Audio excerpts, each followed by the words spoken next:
क्या दुनिया एक और बड़े टकराव की ओर बढ़ रही है? क्या नाटो टूटने की कगार पर है? और क्या अमेरिका के खिलाफ अब उसके अपने ही सहयोगी खड़े हो गए हैं?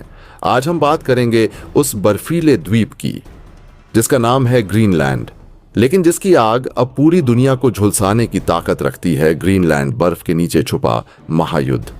ग्रीनलैंड दिखने में बर्फ से ढका, लेकिन असल में यह दुनिया का सबसे बड़ा खजाना है। यहाँ है रेयर अर्थ मिनरल्स, तेल गैस के विशाल भंडार और सबसे अहम आर्कटिक क्षेत्र पर नियंत्रण की चाबी। यही वजह है कि अमेरिका के पूर्व राष्ट्रपति डोनाल्ड ट्रंप ने खुलेआम कहा था, ग्रीनलैंड अमेरिका को चाहिए। लेकिन इस बार कहानी बदल गई है। व्हाइट हाउस में हुई हाई लेवल मीटिंग के बाद ग्रीनलैंड के उप प्रधानमंत्री म्यूट एगेडे ने बड़ा ऐलान कर दिया, नाटो के और सैनिक ग्रीनलैंड भेजे जा रहे हैं। सैन्य उड़ानों और युद्धपोतों की संख्या बढ़ेगी। यानी साफ शब्दों में अमेरिका को खुली चुनौती। नाटो द्वारा ग्रीनलैंड की ओर सैनिकों की तैनाती, अमेरिका और विशेष रूप से डोनाल्ड ट्रंप की आक्रामक रणनीति, डेनमार्क और ग्रीनलैंड की संप्रभुता की खुली चुनौती तथा यूरोप के शक्तिशाली देशों की सामूहिक प्रतिक्रिया केवल एक क्षेत्रीय सैन्य घटनाक्रम नहीं है, बल्कि यह 21वीं सदी की बदलती वैश्विक व्यवस्था, आर्कटिक क्षेत्र में उभरती भू राजनीति, संसाधनों पर नियंत्रण की नई होड़ और महाशक्तियों के बीच टकराव के नए युग का संकेत है, जिसमें भारत जैसे उभरते वैश्विक खिलाड़ी की भूमिका भी धीरे धीरे लेकिन निर्णायक रूप से महत्वपूर्ण होती जा रही है। क्योंकि ग्रीनलैंड का मुद्दा मूल रूप से उस वैश्विक संघर्ष का हिस्सा है जहां प्राकृतिक संसाधन, सामरिक भूगोल, सैन्य गठबंधन और राजनीतिक प्रभुत्व एक दूसरे से गहराई से जुड़े हुए हैं। ग्रीनलैंड, जो भले ही जनसंख्या के लिहाज से छोटा और भौगोलिक रूप से कठोर जलवायु वाला द्वीप हो, लेकिन इसकी रणनीतिक स्थिति इसे अमेरिका, रूस, चीन और अब यूरोप के लिए अत्यंत महत्वपूर्ण बनाती है। क्योंकि यह उत्तरी अटलांटिक और आर्कटिक महासागर के बीच एक ऐसा सैन्य और लॉजिस्टिक केंद्र है जहां से missile defence system, radar network और नौसैनिक गतिविधियों को नियंत्रित किया जा सकता है। और यही कारण है कि अमेरिका दशकों से खुले एयरबेस के माध्यम से यहां अपनी मौजूदगी बनाए हुए है। लेकिन ट्रंप की सोच इससे कहीं आगे जाती है।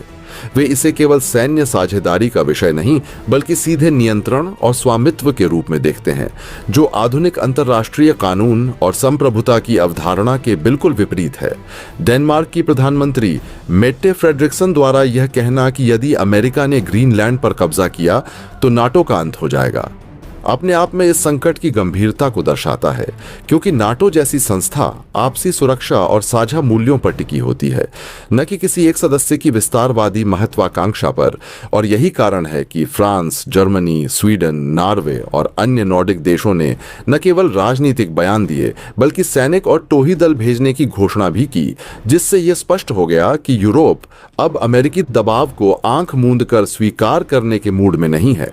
फ्रांस के राष्ट्रपति इमैनुएल मैक्रों द्वारा अभूतपूर्व प्रभावों की चेतावनी इस बात का संकेत है कि यदि अमेरिका ने बलपूर्वक या दबाव के जरिए ग्रीनलैंड पर नियंत्रण की कोशिश की, तो इसका असर केवल यूरोप अमेरिका संबंधों तक सीमित नहीं रहेगा, बल्कि वैश्विक शक्ति संतुलन, नाटो की विश्वसनीयता और अंतर्राष्ट्रीय व्यवस्था की नींव तक हिल सकती है।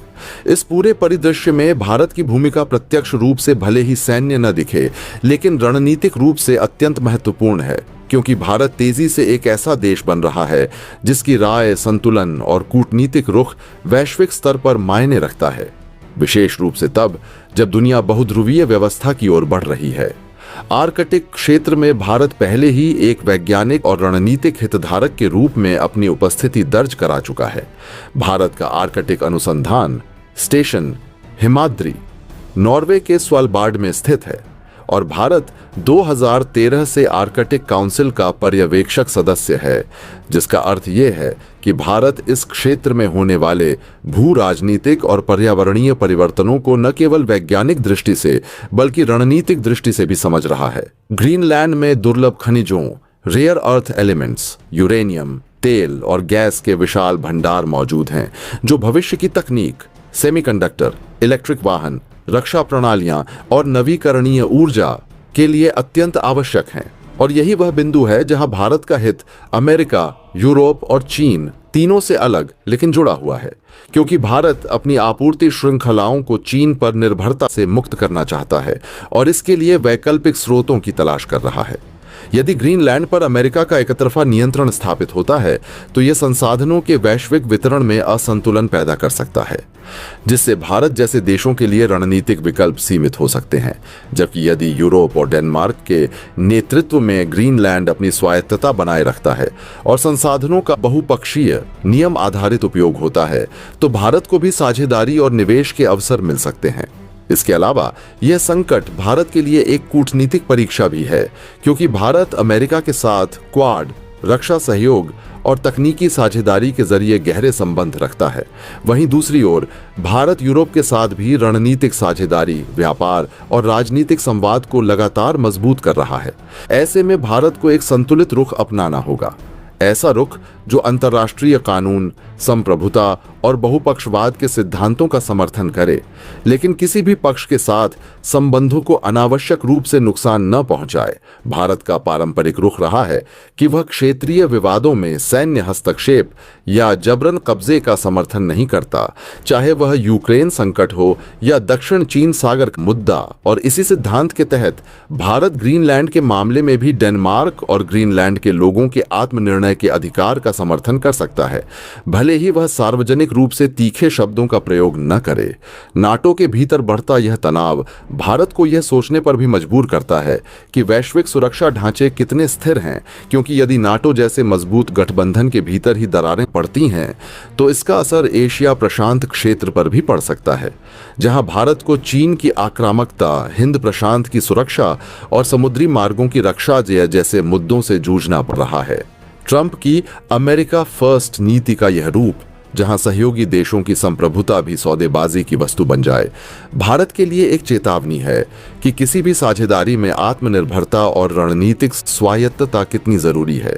और यही कारण है कि भारत आत्मनिर्भर भारत और बहुसंरेखण मल्टी अलाइनमेंट की नीति पर जोर दे रहा है। ग्रीनलैंड संकट यह भी दिखाता है कि भविष्य के संघर्ष केवल पारंपरिक युद्ध क्षेत्रों तक सीमित नहीं होंगे, बल्कि बर्फ से ढके आर्कटिक क्षेत्र, समुद्र के नीचे की केबलें, उपग्रह नेटवर्क और खनिज संसाधन नए युद्ध क्षेत्र बनेंगे। और भारत जो अंतरिक्ष, साइबर और समुद्री क्षमताओं में तेजी से निवेश कर रहा है, इस बदलते परिदृश्य को नजरअंदाज नहीं कर सकता। कुल मिलाकर नाटो सैनिकों की ग्रीनलैंड में बढ़ती मौजूदगी, अमेरिका और यूरोप के बीच टकराव, ट्रंप की आक्रामक बयानबाजी और डेनमार्क ग्रीनलैंड का दृढ़ रुख एक ऐसे वैश्विक मोड़ की ओर इशारा करता है जहां शक्ति का संतुलन पुनर्परिभाषित हो रहा है। और इस पुनर्परिभाषा में भारत केवल दर्शक नहीं, बल्कि एक ऐसा देश है जिसकी नीति संतुलन और दीर्घकालिक सोच आने वाले वर्षों में अंतर्राष्ट्रीय व्यवस्था को आकार देने में महत्वपूर्ण भूमिका निभा सकती है, चाहे वह आर्कटिक में वैज्ञानिक सहयोग के माध्यम से हो, वैश्विक संसाधन कूटनीति में भागीदारी के जरिए हो, या फिर अंतर्राष्ट्रीय कानून और संप्रभुता के सिद्धांतों के समर्थन के माध्यम से। ग्रीनलैंड का यह संकट अंततः भारत के लिए भी एक संदेश है कि भविष्य की दुनिया में ताकत केवल हथियारों से नहीं, बल्कि संतुलित कूटनीति, संसाधन सुरक्षा और नैतिक वैधता से तय। अमेरिका, डेनमार्क और ग्रीनलैंड के नेताओं के बीच व्हाइट हाउस में हुई बैठक के बाद ग्रीनलैंड के उप प्रधानमंत्री म्यूट एगेडे द्वारा नाटो सैनिकों की बढ़ती तैनाती की घोषणा केवल एक क्षेत्रीय सैन्य गतिविधि नहीं, बल्कि 21वीं सदी की वैश्विक भू राजनीति में आर्कटिक क्षेत्र के तेजी से उभरते महत्व का संकेत है, जहां बर्फ के पिघलने के साथ साथ रणनीतिक प्रतिस्पर्धा भी तेज हो रही है। ग्रीनलैंड, जो भौगोलिक रूप से उत्तरी अटलांटिक और आर्कटिक महासागर के संगम पर स्थित है, अमेरिका के लिए न केवल एक सैन्य चौकी के रूप में, बल्कि मिसाइल चेतावनी प्रणाली, अंतर्महाद्वीपीय बैलिस्टिक मिसाइलों की निगरानी, अंतरिक्ष सुरक्षा और भविष्य के समुद्री मार्गों पर नियंत्रण के लिहाज से अत्यंत महत्वपूर्ण है। जबकि डेनमार्क के लिए यह उसका स्वायत्त क्षेत्र होने के बावजूद उसकी संप्रभुता, यूरोपीय सुरक्षा और नाटो की सामूहिक रक्षा अवधारणा से गहराई से जुड़ा हुआ है। म्यूट एगेडे का यह बयान कि आने वाले दिनों में सैन्य उड़ानों और नौसैनिक जहाजों की संख्या बढ़ेगी, इस बात का स्पष्ट संकेत है कि नाटो अब आर्कटिक को केवल कम तनाव वाला क्षेत्र मानने के पुराने दृष्टिकोण से आगे बढ़ चुका है और रूस चीन की बढ़ती गतिविधियों के जवाब में इसे रणनीतिक प्राथमिकता बना रहा है, क्योंकि रूस ने पहले ही अपने उत्तरी बेड़े को मजबूत किया है, आर्कटिक में नए सैन्य अड्डे बनाए हैं और परमाणु पनडुब्बियों की तैनाती बढ़ाई है। वहीं चीन स्वयं को निकट आर्कटिक राज्य बताकर ग्रीनलैंड के खनिज संसाधनों, दुर्लभ पृथ्वी तत्वों और भविष्य के व्यापारिक मार्गों में रुचि दिखा चुका है। फ्रांस, जर्मनी और नॉर्डिक देशों द्वारा डेनमार्क के स्वायत्त क्षेत्र में एक यूरोपीय सैन्य अभियान में भाग लेने की घोषणा इस बात को दर्शाती है कि यूरोप अब अमेरिकी नेतृत्व के साथ साथ अपनी सामूहिक सुरक्षा जिम्मेदारी को भी गंभीरता से ले रहा है, खासकर ऐसे समय में जब अमेरिकी राष्ट्रपति डोनाल्ड ट्रंप की ग्रीनलैंड पर नजर ने पहले भी डेनमार्क अमेरिका संबंधों में तनाव पैदा किया था और यह बहस छेड़ी थी कि क्या बड़े शक्तिशाली देश छोटे या स्वायत्त क्षेत्रों को केवल रणनीतिक संपत्ति के रूप में देखते हैं। इस पूरे परिदृश्य में भारत का प्रवेश भले ही प्रत्यक्ष सैन्य रूप में न हो, लेकिन रणनीतिक, कूटनीतिक और आर्थिक स्तर पर उसका महत्व लगातार बढ़ रहा है, क्योंकि भारत स्वयं को एक उभरती वैश्विक शक्ति के रूप में स्थापित कर रहा है और उसकी आर्कटिक नीति अब केवल वैज्ञानिक अनुसंधान तक सीमित नहीं रही, बल्कि ऊर्जा सुरक्षा, समुद्री व्यापार मार्गों और वैश्विक शासन संरचनाओं में सक्रिय भागीदारी तक विस्तारित हो चुकी है। भारत आर्कटिक परिषद का पर्यवेक्षक सदस्य है और उसने आर्कटिक नीति के तहत यह स्पष्ट किया है कि वह इस क्षेत्र में स्थिरता, सतत विकास और अंतर्राष्ट्रीय कानून के पालन का समर्थक है। ऐसे में ग्रीनलैंड में नाटो की बढ़ती सैन्य मौजूदगी भारत के लिए यह सोचने का विषय बनती है कि भविष्य में आर्कटिक किस हद तक सैन्य प्रतिस्पर्धा का अखाड़ा बन सकता है और इसका प्रभाव वैश्विक आपूर्ति श्रृंखलाओं, ऊर्जा बाजारों और समुद्री मार्गों पर कैसे पड़ेगा। दोस्तों, आपकी क्या राय है? कमेंट बॉक्स में जरूर से बताएं और साथ ही चैनल को सब्सक्राइब करना ना भूलें। आपके एक सब्सक्राइब से हमारी काफी बड़ी मदद होती है।